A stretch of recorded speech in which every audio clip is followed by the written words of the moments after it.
আসসালামু আলাইকুম। RFL jug নিবেদিত শরবত সমাহারে জানাচ্ছি সবাইকে শুভেচ্ছা। আমাদের আজকের আয়োজনে আপনাদের জন্য রয়েছে banana protein smoothie. Banana protein smoothie তৈরিতে যা যা লাগছে: কলা, 4-5টি খেজুর, দারচিনির গুঁড়ো, ভ্যানিলা এসেন্স, টক দই, মধু এবং দুধ।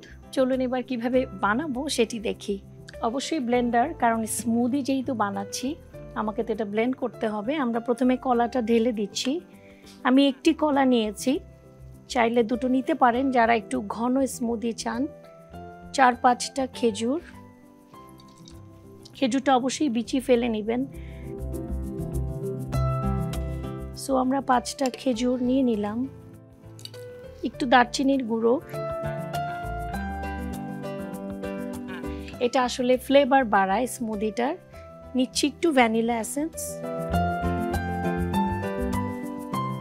এবার দই, যেই জন্য এটাকে হাই প্রোটিন স্মুদি বলেছিলাম, দইটা আমি ঢেলে দিচ্ছি।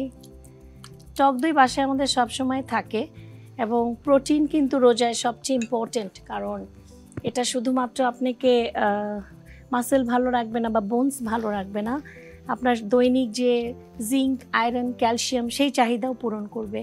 দিচ্ছি একটু হানি, এটা টেস্ট বাড়াবে এই রেসিপির। এটা স্বাদ মতো। তবে একটু বলতে চাই, যারা ডায়াবেটিক পেশেন্ট আমার এই রেসিপিটি ট্রাই করবেন তারা অবশ্যই মধুটা না দিলেও হবে। এবার এটার মেইন বেস, অর্থাৎ স্মুদির একটা মেইন বেস থাকে, এটা হচ্ছে মিল্ক, যেই জন্য এটা হাই প্রোটিন। এই মিল্কটাকে অ্যাড করবেন, এটা আপনার পরিমাণ মতো। যদি থিক করতে চান তাহলে কম মিল্ক, আর যদি একটু লিকুইডিশ করতে চান তাহলে মোটামুটি আধা লিটারের মতো দুধ দিয়ে দিবেন। দুধ কিন্তু শুধু প্রোটিন নয়, স্মুদির একটা বড় বিষয় হচ্ছে আমাদের যে রোজায় তরলের চাহিদা, অর্থাৎ আমাদের যে ফ্লুইড লাগে, যেটা আমাদের হাইড্রেট করতে সাহায্য করে, সেটাও আমাদের মোটামুটি ফুলফিল হয়ে যায়।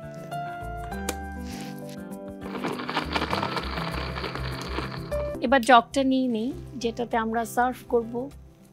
এটা 100% BPA ফ্রি এবং এটা ভার্জিন ম্যাটেরিয়ালসের তৈরি। আসলে যে কোনো একটা খাবারকে সার্ভিং করার ক্ষেত্রে কোথায় সংরক্ষণ করছেন সেটা কিন্তু ভীষণ ইম্পর্টেন্ট। এই রোজায় যারা খুব সচেতনভাবে খাবার দাবার করবেন তাদের জন্য আমাদের আজকের রেসিপি। কারণ দেখা যায় যে আমরা অনেক সময় অল্প কিছু আইটেম খেতে চাই এবং সেখানে যদি আমাদের ড্রিঙ্কসটা খুব হেলদি হয় তাহলে সেটা আমাদের স্বাস্থ্যের জন্য অনেক বেটার হয়। বিশেষ যারা টিনেজার, যারা রোজা রাখছেন তাদের জন্য এটি খুবই ভালো একটি ড্রিঙ্ক। বাসায় যে কোনো জিনিসই আসলে অনেক হেলদি, আর সেটা যদি হয় এই ধরনের উপাদানের, অর্থাৎ বাসায় সবসময় থাকে, দুধ সবার বাসাতেই আছে, অনেক হেলদি, কিন্তু এটাকে না সাজানো পর্যন্ত সুন্দর লাগছে না। আমরা একটু সুন্দর করে সাজিয়ে দেই। আসলে বাসার খাবারের প্রতি আকর্ষণ বাড়াতে হলে যে কোনো খাবারকে খুব সুন্দর করে সার্ভ করা, এটা আমাদের একটা দায়িত্বের মধ্যে পড়ে। প্রিয় দর্শক, তৈরি হয়ে গেল আমাদের আজকের রেসিপি ব্যানানা প্রোটিন স্মুদি। আশা করি আগামী পর্বে আরও সুন্দর এবং স্বাস্থ্যকর রেসিপি নিয়ে আপনাদের সামনে উপস্থিত হব। সে পর্যন্ত সবাই ভালো থাকবেন। আমি বিদায় নিচ্ছি আরএফএল জগ নিবেদিত শরবত সমাহার অনুষ্ঠান থেকে। আল্লাহ হাফেজ।